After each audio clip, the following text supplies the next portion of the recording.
मुर्दाबाद मुर्दाबाद उदयपुर पुलिस मुर्दाबाद मुर्दाबाद मुर्दाबाद બંગડીયા કહી દો મારા પપ્પા જે કલાક કેવું કરશે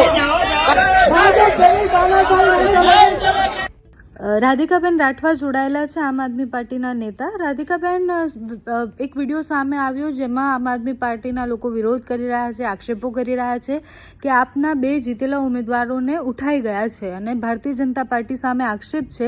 આખી ઘટના શું છે, ઉમેદવારો કોણ છે અને કોણ ઉઠાવી ગયું છે? મને પણ માહિતી મળી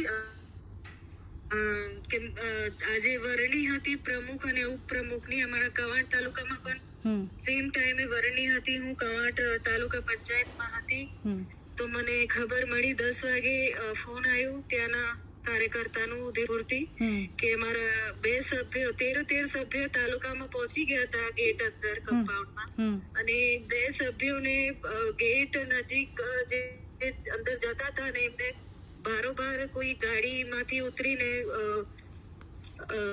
ભાજપના લોકો એમને ઉચકી લઈ ગયા છે અમારા 2 સભ્યોને. એ 2 સભ્યો કોણ છે? એ સભ્ય નામ મેં આપને જાણ કરું છું થોડીક વારમાં.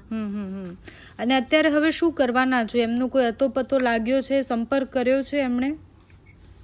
અમારે કવાંટની વરણી પૂરી થઈ ગઈ અને અમે બધા કાર્યકર્તાઓ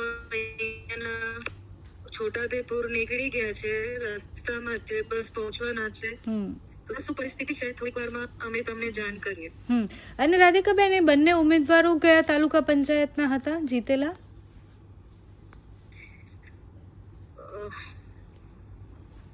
પાયલબેન, એ માહિતી મેં આપું તમને. ઓકે. અને આમ આદમી પાર્ટી હવે શું કરવાની? કારણ કે છેલ્લા કેટલાય સમયથી તમે એવા આક્ષેપો કરી રહ્યા છો કે ભારતીય જનતા પાર્ટી અમારા ઉમેદવારોને ડરાવે છે, ધમકાવે છે, તમારા સામે ફરિયાદની વાત હોય, આ બધા જ વિષય પર શું કરશે હવે આપ? હવે આમ આદમી પાર્ટી અમારા પ્રમુખ કહી ગયા છે તો હવે જે પણ આ ભારતીય જનતા પાર્ટી એમના જે આ ખોટા કાર્ય કરે છે એમના વિરુદ્ધ અમે એક ઝુંબેશ ઉઠાવવાના છે અને આ જે અમારા ચૂંટાયેલા પ્રતિનિધિઓને ગુંડા કરીને એમને જે ઉચકી ગયા છે એનું અમે ચોક્કસથી વિરોધ કરીશું અને આગળ આના ઉપર અમે કાર્યવાહી ચોક્કસથી કરવાના છે.